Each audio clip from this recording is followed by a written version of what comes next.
Let's get back to Niall Gardner. You could take this first, and I'm sure Anthony would want to jump in as well. If nobody knows how you solve that one tricky issue, the border between the Republic of Ireland and Northern Ireland, there are other issues as well.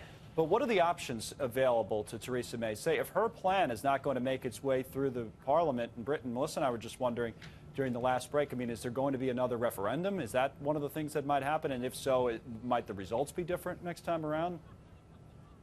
Well, I think there's no way that the Conservative government is going to agree to another referendum, nor should there be another referendum.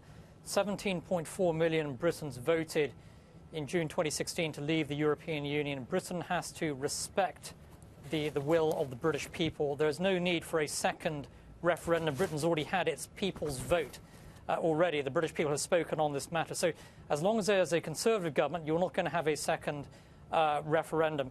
Now, the alternatives are to renegotiate the deal with the EU. That's not going to happen at all. The other alternative, of course, is to go down the no-deal route, which I think is absolutely inevitable here. And there's no prospect, I think, of the EU making any concessions on the Northern Ireland backstop issue. Let's not forget that the EU has negotiated this withdrawal deal with the United Kingdom in a very mean-spirited, very nasty fashion, in order to issue a warning to other European countries of the consequences for leaving the EU. It's a sort of punishment beating that the EU has issued. So they're in no mood, actually, to make any concessions here. And the fact is that with the Northern Ireland backstop in place, Britain will be tied to the EU customs union indefinitely, which means that Britain cannot sign its own free trade agreements. That's at the very heart of the failure of Theresa May's deal, actually. And there's no way, I think, that she's going to get the EU to back down over this.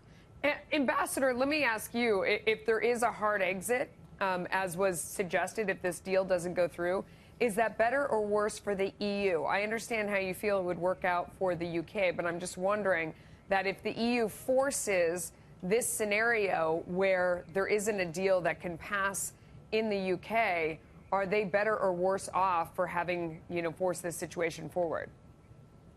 Well, of course, the EU doesn't want to have a hard no-deal Brexit. It would be bad for Europe. It's bad for uncertainty. It's bad for investment. So they're not wishing for that.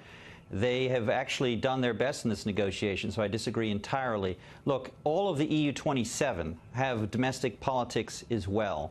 The key problem is that the UK, while it was a member, tried to have many of the benefits of non-membership. Now it wants to be a non-member with all of the benefits of membership. You can't have it. It's impossible.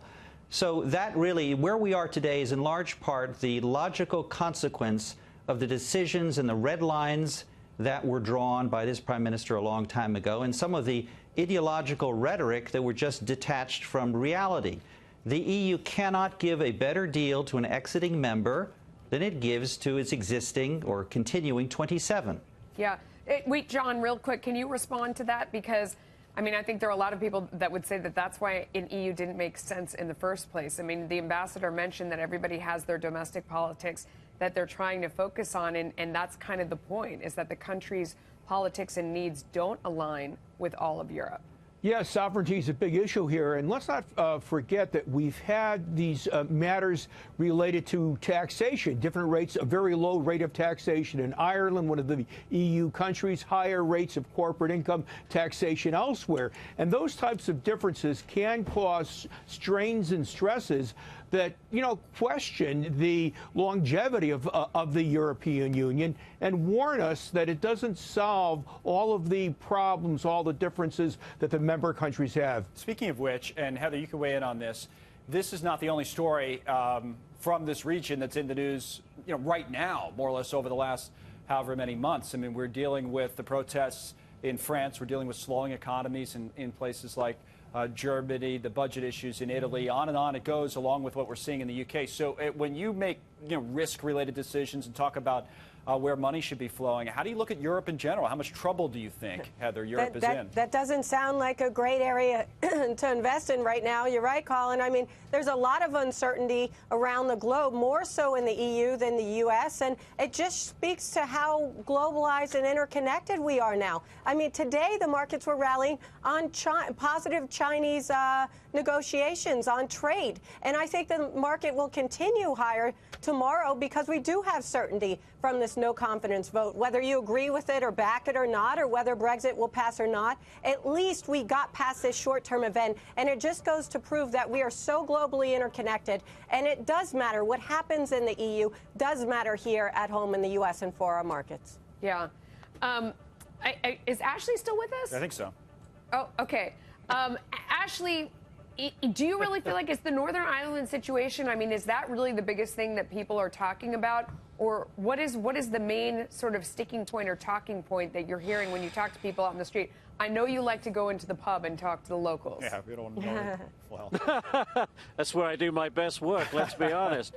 Yes, I think that is the key issue, certainly for the lawmakers, this concern. I think Boris Johnson described it as a lobster pot. It lures you in, and once you're in, you're trapped and you can't get out with regard to that backstop of Northern Ireland and being forever under the EU rules in that customs situation. There are others who say there are other aspects of Mrs. May's withdrawal agreement that still gives a little too much influence from the EU over courts, laws, over free movement, over trade issues, although Mrs. May says that's not true. Once the transition period is over at the end of 2020, Britain will be largely clear of the EU and free to do whatever it wants to do. But there is still this sense that the EU will have a little more influence than people would like. I mean, you know, all day we have protesters saying leave means leave.